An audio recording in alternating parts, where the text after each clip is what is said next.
think it's on Wednesday, but we'll be close to test, and it'll be time to pull everything together. Okay, epoxides. Before we look at that, though, I think there's one back on the ether handout we didn't do.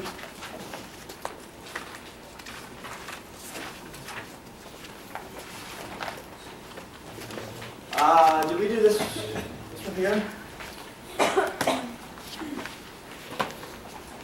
Have a product for that one? Anybody?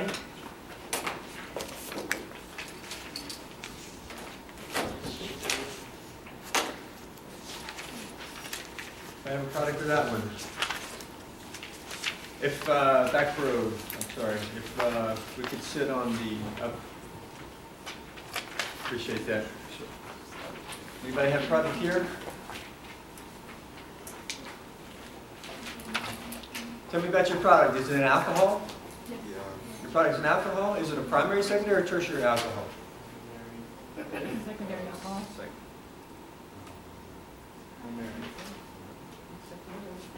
Primary alcohol? You said secondary?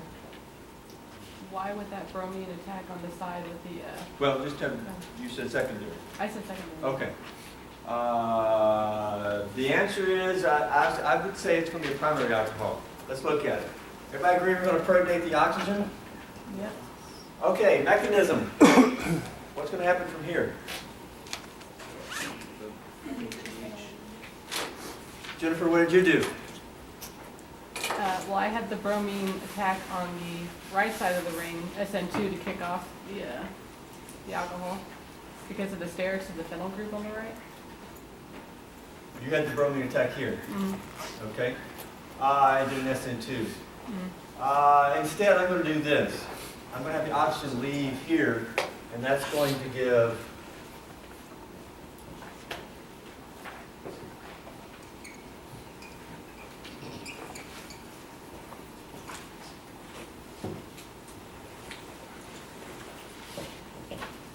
that carbocation.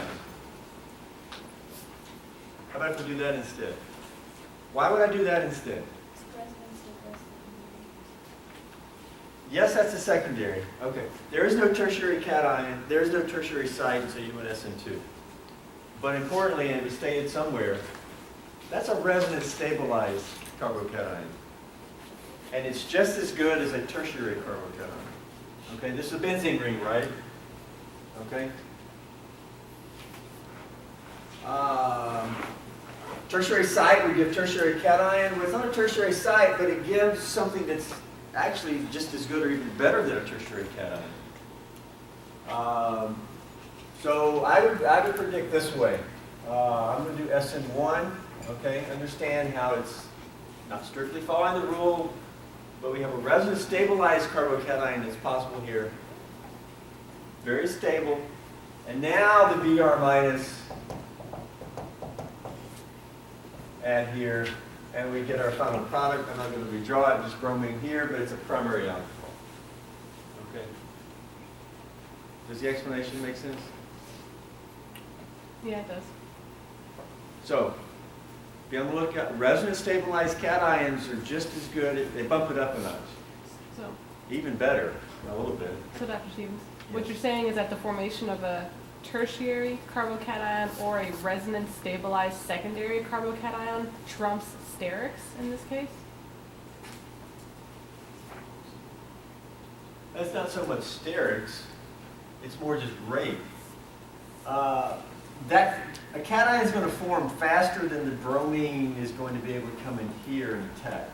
The backside attack does take a little effort, and it's not easy. Okay? What's easier here, if I'm saying what's easier here is going to be this way, and making the cation is going to be easier than the other backside attack. Yes, tertiary site, but a secondary resonance stabilized is just as good as a tertiary site, and maybe even a slightly better. So, in the end, it's options.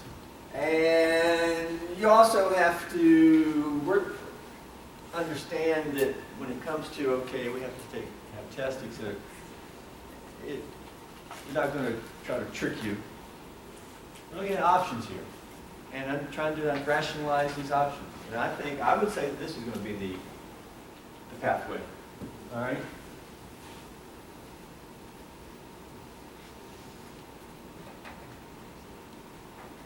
I think we did the rest of them here. Epoxides. Any last questions about the alcohol ether handout? I need to send out some answer keys to like warm-up questions. Epoxides, very versatile. It's a cyclic ether, 3-membered ring.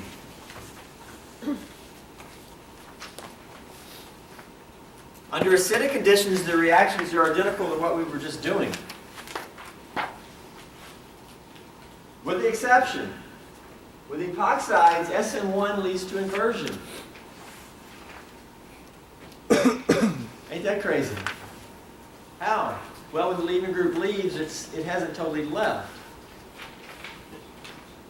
How do you show that? Also, some books talk about this and maybe say something else about this. So your book may have some conflicting information from what I present.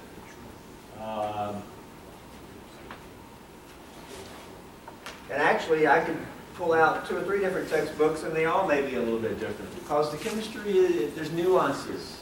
Okay. I'm trying to define it so we can have a little definition. Okay.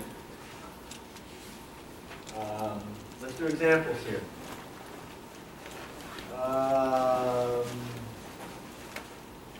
What do we do below here? Do we do both of those? Yeah. It looks like we did. Yeah, I think we did. We did down here. Because that one we didn't have to worry about inversion. We ended up with the bromine attacking here, and that carbon was not chiral.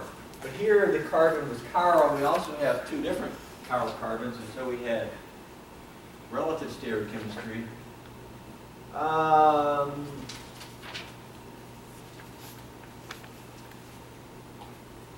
Is this where we need to pick up at? Oh, we did that one, right? We ended up with a diol. It was a gem diol, right? Gemodiol. Okay, gemodiols are commonly made from epoxides by reacting with water. Water as the nucleophile. Okay. How about down here? Anybody get a product down here? We're under acidic conditions. Can we protonate this? Yes. Okay, what's the nucleophile? All right, I tried to tell you, this is catalyst, okay, ultimately. We probably, when you do this, you only use a very small amount, and thus the amount of water there from the catalyst will be very small. Methanol is your nucleophile. Where's it going to attack? This epoxide is symmetrical. The carbons are the same.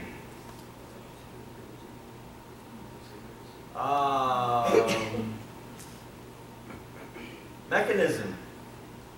You know, it really doesn't matter what the mechanism is because you don't have to decide which carbon to attack. And since SN1 with epoxides comes with inversion, well, that's the same as SN2 because SN2 always comes with inversion. So I'm just going to it is secondary. There's no tertiary site available. I'm just going to attack here. I could attack up there. It's the same thing. Kick this off. What are we going to get here? This opens up, the leaving group opens, but that bond is the same, still bolded. The O-methyl should come in backside. I'm going to draw this out fully. A methyl is a CH3, there's an H still there, lone pair, positive charge. There's nothing else on that carbon. And then something has to take the H. Okay, you can use HSO4 minus to take it, or some of you may be more eager to use water to take it. I mean, something. And the final product, OH and O-methyl. Seem reasonable?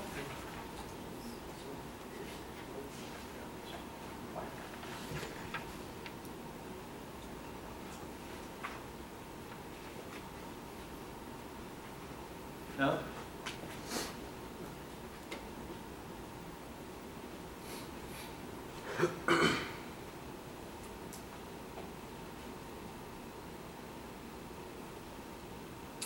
The only thing that made me not seem reasonable is it's like an SN2 with methanol. Methanol is weak nucleophile. Well, these are more reactive. If you wanted to, if you didn't like this, you could just do more of an SN1 and show this sort of ionate carbocation.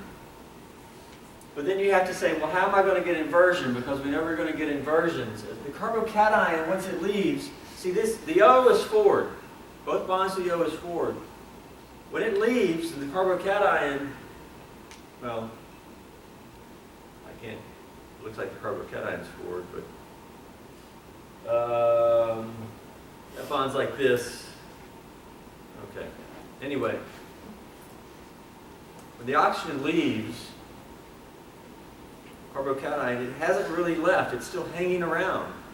There's some non-covalent interaction here. And that hanging around blocks this side. And that's why the nucleophile comes in the other side. It's hard to show that. What I showed before looked like a dashed bond.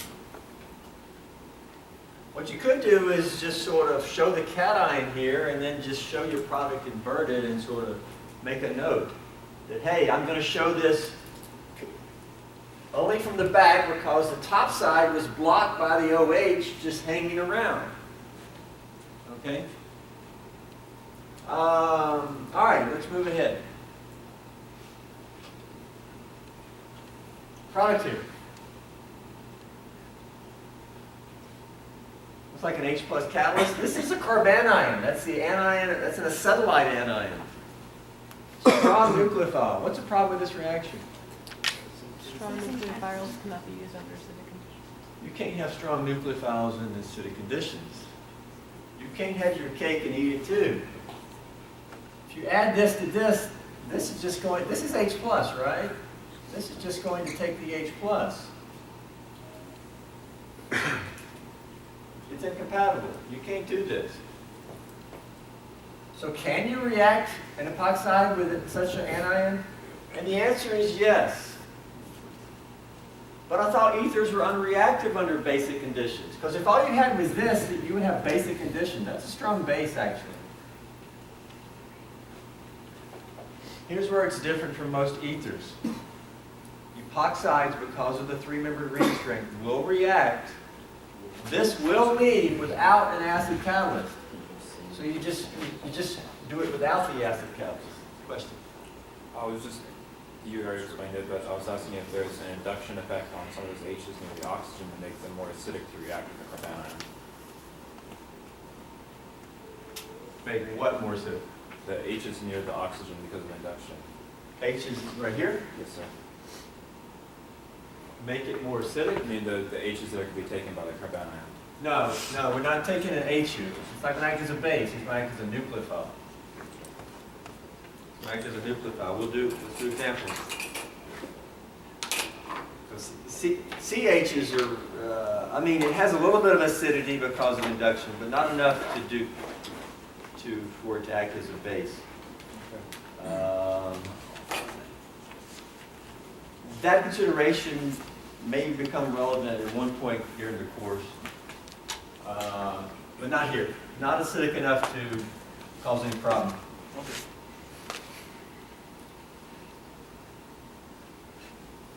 So this is unique to the epoxide.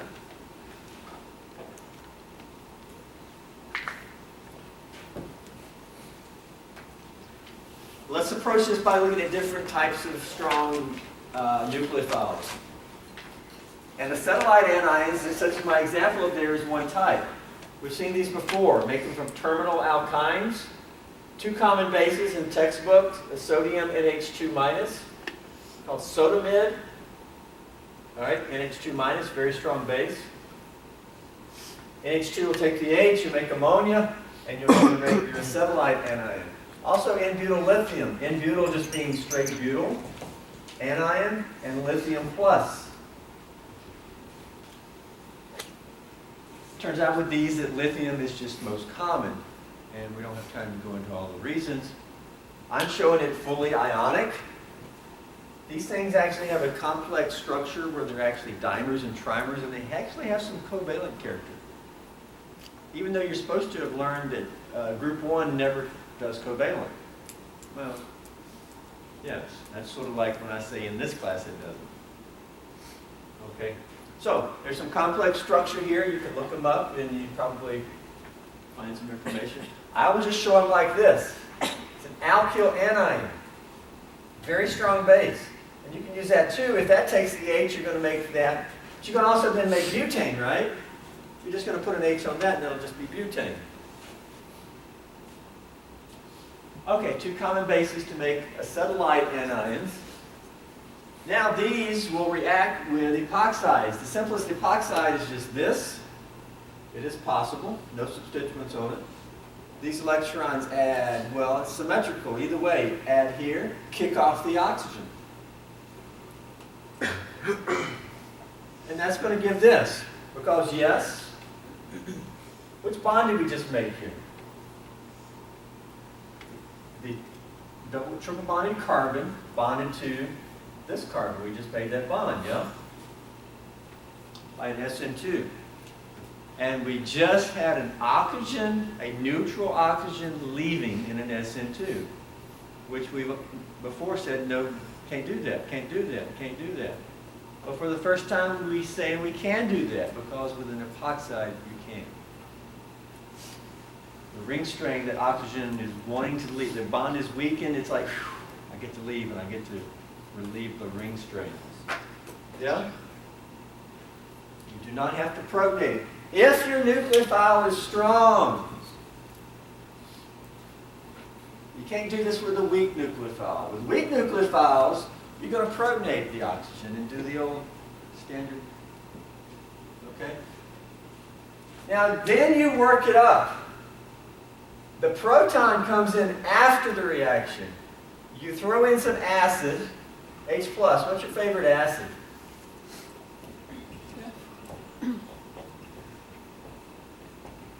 Okay, some type of acid. But actually you can just throw in water, and water will supply a proton. If you're extracting. A lot of times though you add in a little bit of acid, some type of proton source in a separate step. Because again, you can't have acid over here, it'll destroy your nucleophile. We bring in the protons separately. Okay, very important with these reactions. All right? We're going to do this going forward. I reckon it's time to say this. The product you get here is, when you react these guys with epoxides, and we've also gotten it above, nucleophile, carbon, carbon, OH.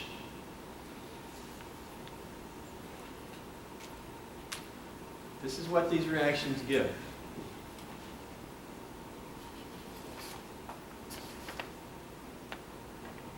I've erased it before. The one we drew earlier up in the upper section. Nucleophile, carbon, carbon, OH. Real quick, you got it on your paper, right? What do we have up here? An OH, and then an O-methyl. What was the nucleophile in that reaction? Methanol? That was your nucleophile, right? Nucleophile, carbon, carbon, OH. You see that? This is what epoxide reactions give. But particularly when we start doing synthesis. And so, here's your nucleophile, which was that thing, carbon, carbon, and that's eventually OH.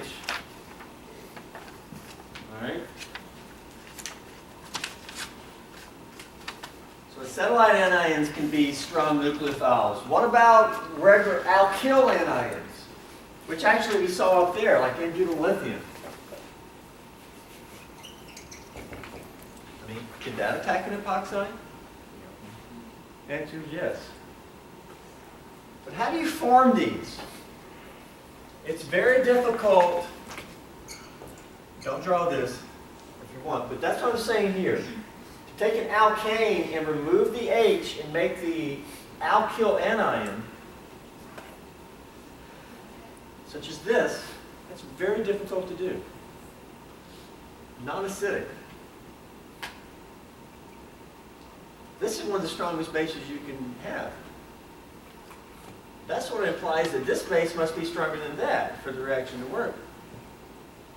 Well, what is stronger than this? The reaction is not going to be easy to do. There's no such stronger basis. Okay? So how do you make these? Instead, these guys are made typically, and I'm showing this here, from Rx. Okay? Still 4 carbons. R group butyl, my example here, halogen. X is typically not fluorine. Halogen. That's the easier way to make these. And you react these with a metal, such as lithium metal.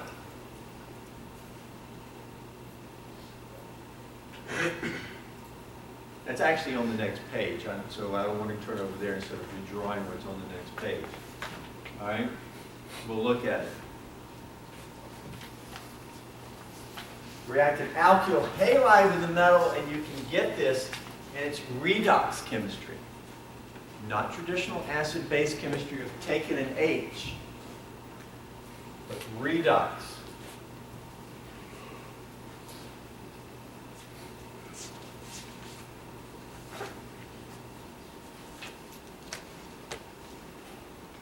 Before we turn the page, okay, R group sp3, like this case, also sp2, less common. If it's sp, well, your sp hydrogens are acidic enough to do acid-base chemistry, and we did that above. Okay? But these are less acidic, and so the metal is better.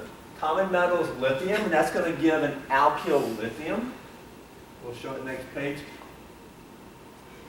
But also magnesium.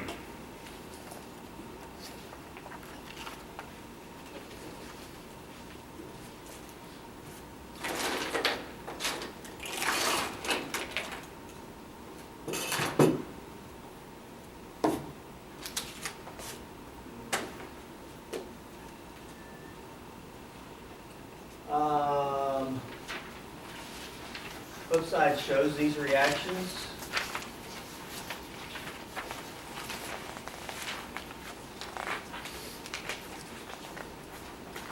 Butyl like a propyl.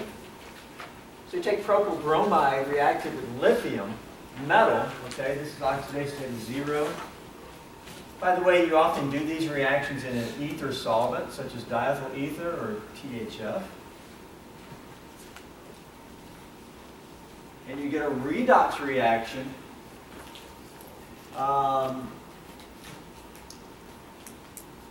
Basically, the metal replaces the bromine here. It's probably a radical reaction. It's sometimes called oxidative addition. And if you wanted to look up more information, I would search that term, oxidative addition.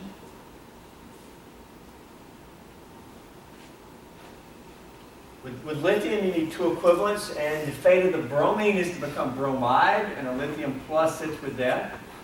Now, this is sometimes showed covalent. Okay, I told you it's a little complex. I will typically show it ionically. And if you show it ionically, that's what we're after, right? There's your anion we're making by this redox reaction with a metal, by an oxidative addition mechanism.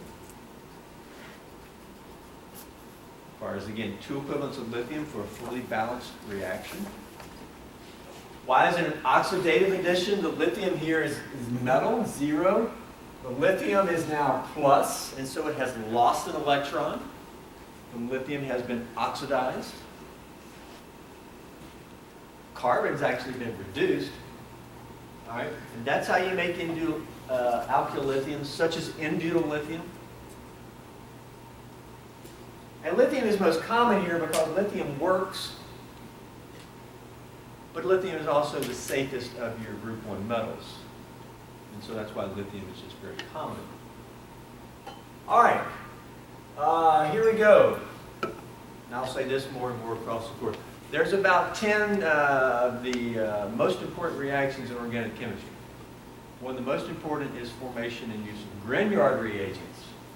Okay? Magnesium also works. Now with magnesium, you just insert and you only need one equivalent. Because magnesium is divalent. And so you end up with that anion, Br minus anion, and magnesium charge is what? 2 plus. And so if you show it all ionic, you see that you can get a balanced reaction with just one equivalent of magnesium. Where with lithium you needed 2. And use of magnesium here to make the alkyl magnesium. These are never called alkyl magnesiums. They're called Grignard reagents. Because Grignard is the chemist that showed that this worked with magnesium. Many metals will do an oxidative addition like this and slip between here. Because guess what? Bromine loves being minus. And what does it become in this reaction? Minus. So it becomes happy. These metals like to become positive. And they become positive in here. And the result, though, is what we want. The carbon becomes minus. Again, I'm not going to look at mechanism. It's beyond the scope of what we ever do. It's called oxidative addition. Grignard reagents, very common. When you see these, consider it this. Okay? Like I showed over here. So this is how you make these instead of doing a traditional acid-base reaction.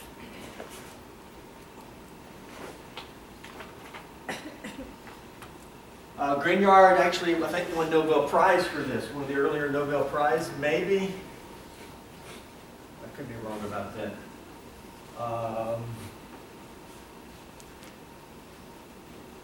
I think the first metal that was shown to do this was zinc, like in the mid-1800s. And Grignard did this in like the 1890s. And the magnesium reaction was just more useful. More practically useful. And Grignard actually showed how useful it could be.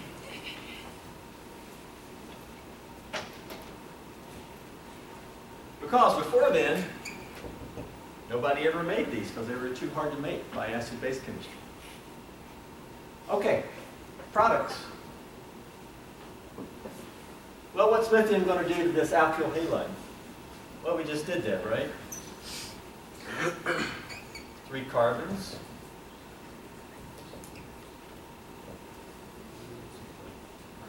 I mean, can I just show that?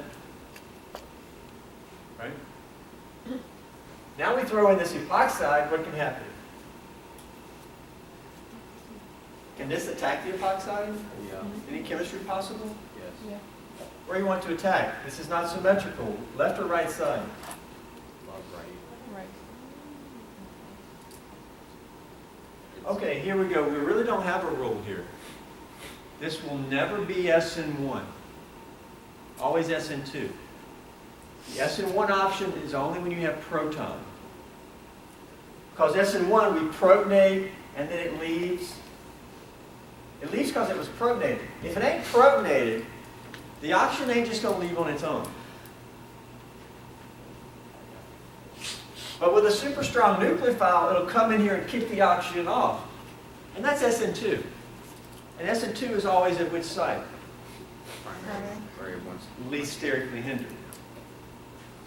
And so we're going to attack here, kick that off. What does that do? Nothing changes there. This just opened up. Became minus. And what's bonded to this carbon now? The nucleophile. A propyl.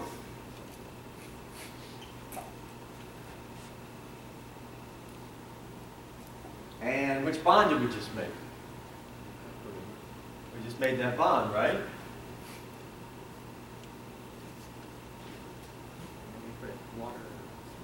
And that's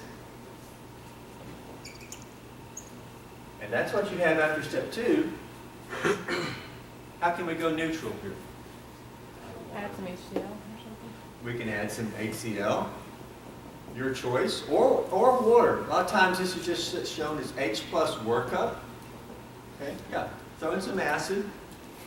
Maybe not too much, maybe just enough to put the proton on. You can do an acid-base reaction, right? I'll redraw it one time, but it's just going to put the proton on, right? Boom, boom, boom. Let's see. I'll draw my chain kind of straighter. Is that it?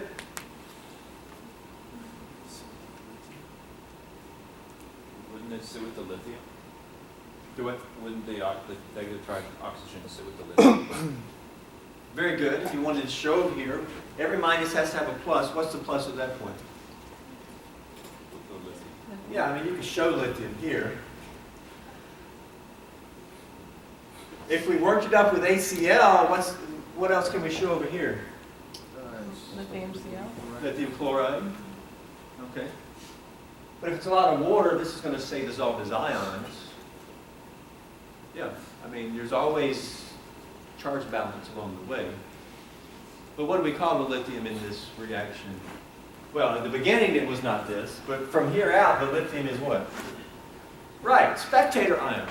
I mean, it started out as a reactant, but then it became spectator ion the rest of the way. So there's our product, right? And I think if you look at it, the propyl was the nucleophile, right? Nucleophile, carbon, carbon, OH.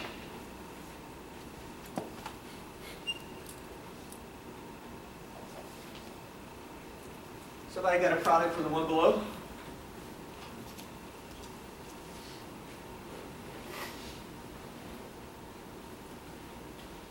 Now, very powerful here. What does this look like we're doing in step 1? What type of reagent we're making? We're making a Grignard. Grignards can be made, the halogen can be on an aromatic ring. All right? And the halogen can be iodine. And ether solvents are very good for helping form Grignards.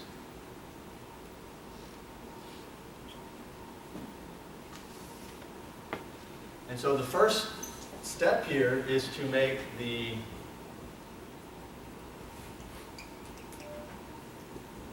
not bromine. The Grignard. The magnesium slips in between the carbon and iodine by an oxidative addition. But we know when we see this, right, it's really what? It's really this.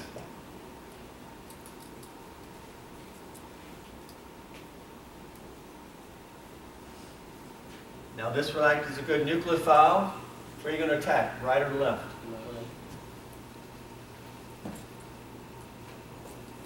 Less sterically hindered side. Kick off the oxygen leaving group.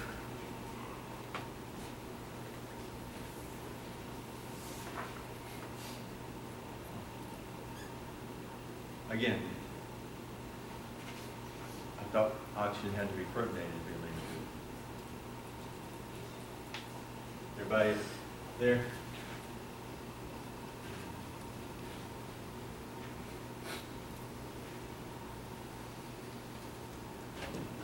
Product here. Let's see if I can draw the product. After workup as well. By the way, sometimes you will see reactions in textbooks or maybe exams, and they won't even show the workup. Maybe they'll show the product, it'll have an H, and you're like, where did the H come from?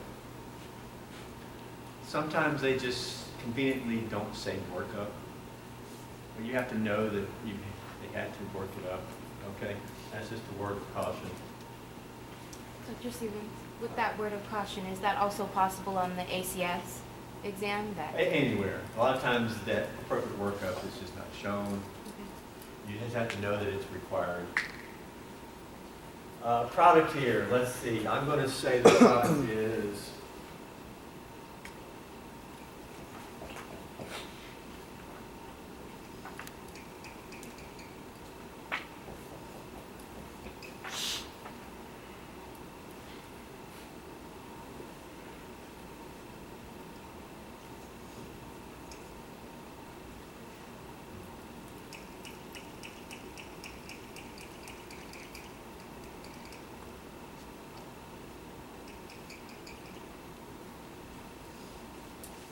course, phenyl being, when we say phenyl, everybody knows that that's just a benzene ring coming off, right?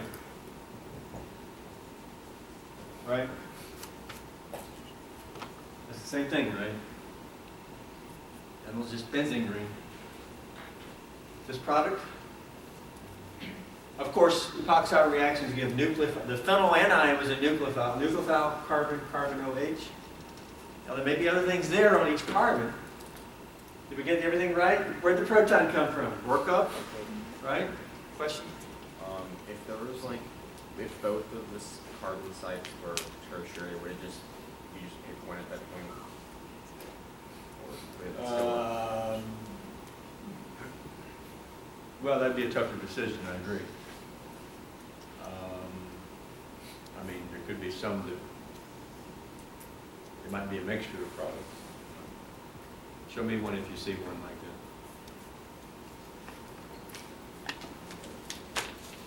that. Did we get stereochemistry right? Any changes in stereochemistry over here? No, why would there be? So I got the same. The leaving group just opened up. I do that all the same. The oxygen is still in the plane here. Okay? Over here, what do we get? SN2 inversion.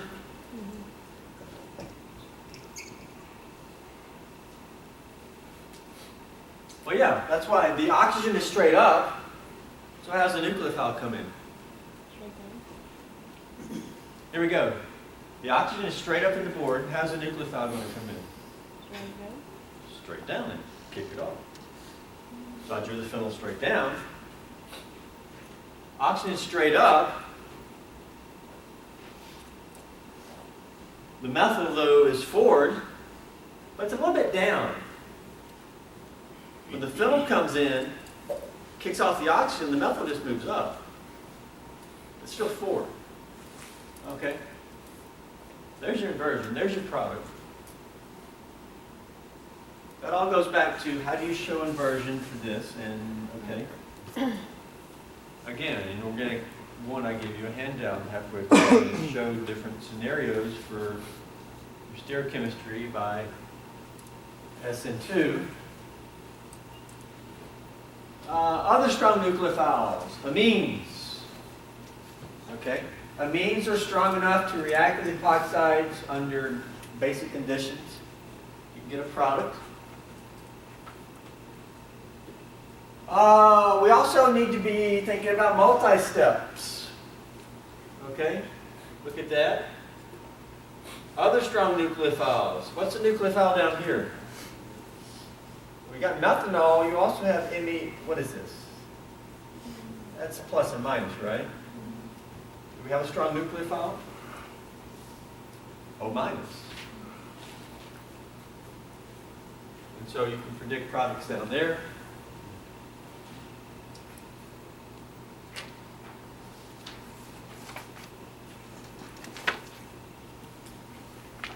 But let's look at multi-step synthesis.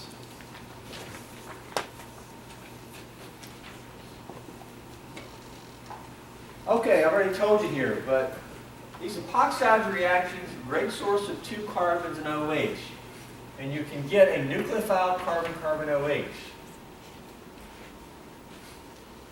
So if you're asked to synthesize a product,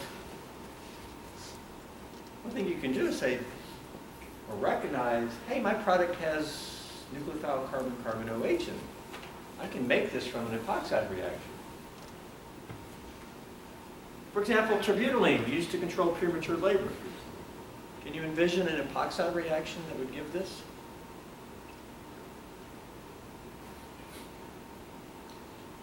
When you react epoxides, you end up with alcohols. The O becomes an OH, an alcohol. Do we have an alcohol? Yeah. The other OHs are phenols, not really alcohols, because you're not going to do similar chemistry. But we do. Can you envision nucleophile carbon-carbon OH? Yeah. Carbon-carbon OH. What could be the nucleophile here? NH minus. Well, we skipped one with amines. But think about that. We're doing synthesis. Show a reaction that could give that as a product. And again, epoxide is sort of in neon lights here. Epoxides are very versatile in synthesis. All right?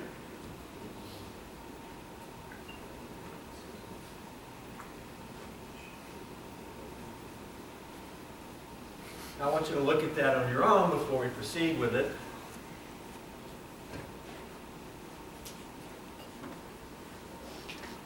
But also look at, it says starting with an alkene, provide a synthesis of terbutaline. So you need to work your way back to some alkene that you say, okay, this is where I'm starting with. But here's what you don't do with synthesis. You don't show some alkene and then start staring at it and say, how am I going to make that? First off, I don't even know how you would draw the alkene this way. Whenever we do synthesis, we don't start at the beginning. We start here and work our way backwards by retrosynthetic analysis. And we keep working back until we get to where we need to start. We're told we start with alkene, work our way back to an alkene. But one step at a time going back, what reaction can you show? Well, this is going to be the epoxide reaction. What epoxide? Then you're going to have an epoxide, and can you work your way back to an alkene from an epoxide? Yeah. How and why? Because epoxides are made from alkene. So you have to know common functional group transformation. What's the most common way to make an ester? Well, we don't know that yet. What's the most common way to make an epoxide? Whatever solvent. Alkene. So you have to know your transformations. That becomes what I call your toolbox. And start utilizing the tools in your toolbox to do like synthesis, okay, functional group transformation. We will do more and more multi-step synthesis as we move forward. Polymerization of alkenes, epoxides. Sometimes working with epoxides can be a little difficult, a little tricky because they are prone to polymerizing. Anybody ever heard of or used an epoxy glue? Okay. You're using an epoxide monomer. You spread it out or something and then you polymerize it by adding something to it.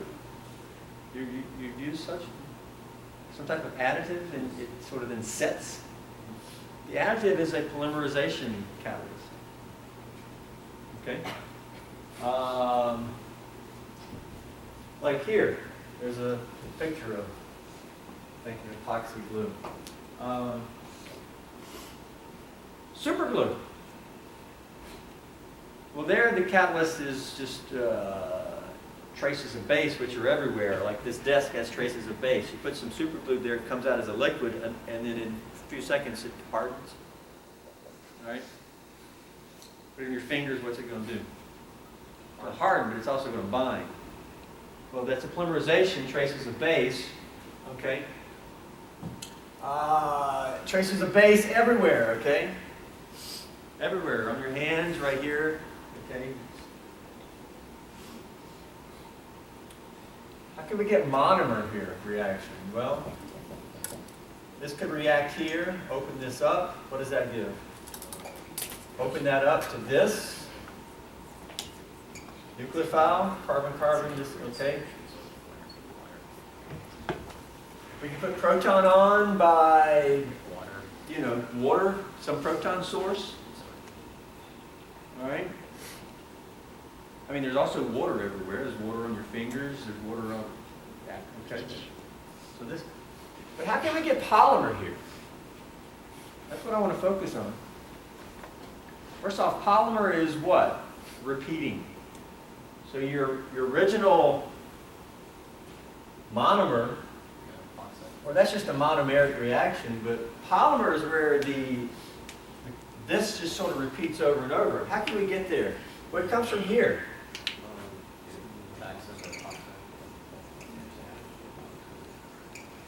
Because instead of doing that, what else could we do?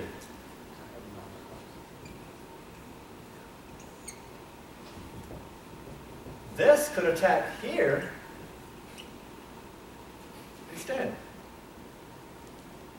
And what does that give? Oxygen, attack there, do. Just made that bond. That nucleophile, attack the carbon. See, a lot of times students will forget the other carbon. I don't know how or why, but carbon, you can't forget that carbon. The leaving group's actually on the other carbon. That's the one we attack. The leaving group is on the other carbon. You get that, nucleophile, carbon, carbon. We can protonate this, but what else could happen? What if this attacked here? What does that give? Longer chain. Not a polymer. Do we really want to draw it? No. I'm going to draw it. Maybe you don't want to. Let's see. Boom, boom, oxygen. Boom, boom, oxygen. Boom, boom.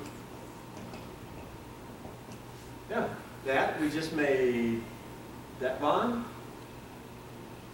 Want to do it again? What could this do? Yeah, you can attack another part. Let's do it a billion times. And by the way, it can do it a billion times in, like that, in the chemistry time frame. And what are we making here? This is your polymer. But how do you show polymers? We did this a little bit in organic 1, repeating unit.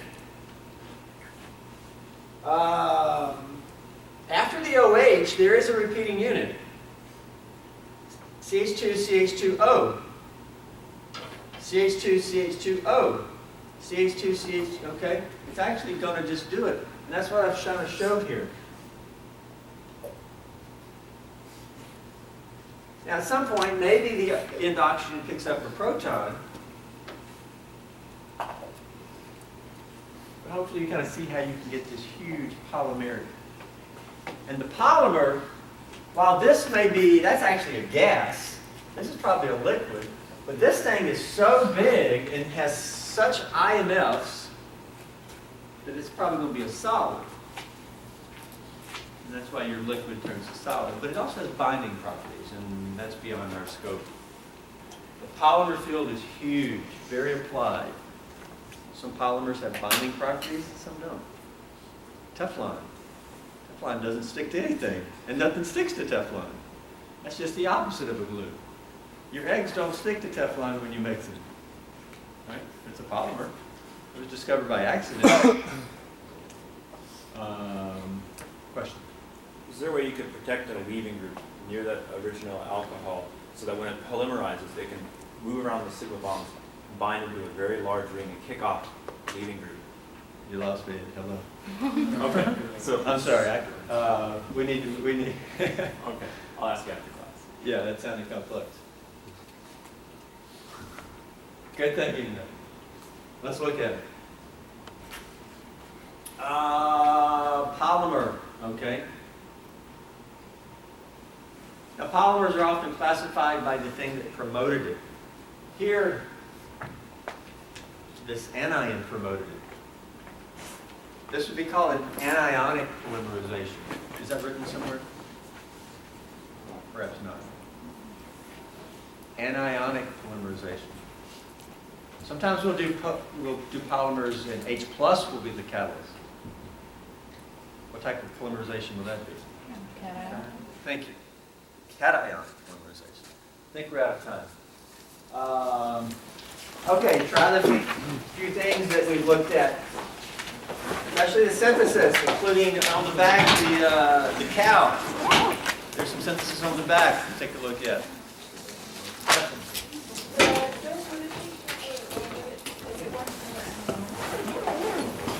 Perhaps, yeah. Yeah, simple in tomorrow. We may have a quiz on Friday, guys. We're out of time. I'll have to think about it. Otherwise, it has to be next Wednesday. Have a good day, guys. See some of you tomorrow.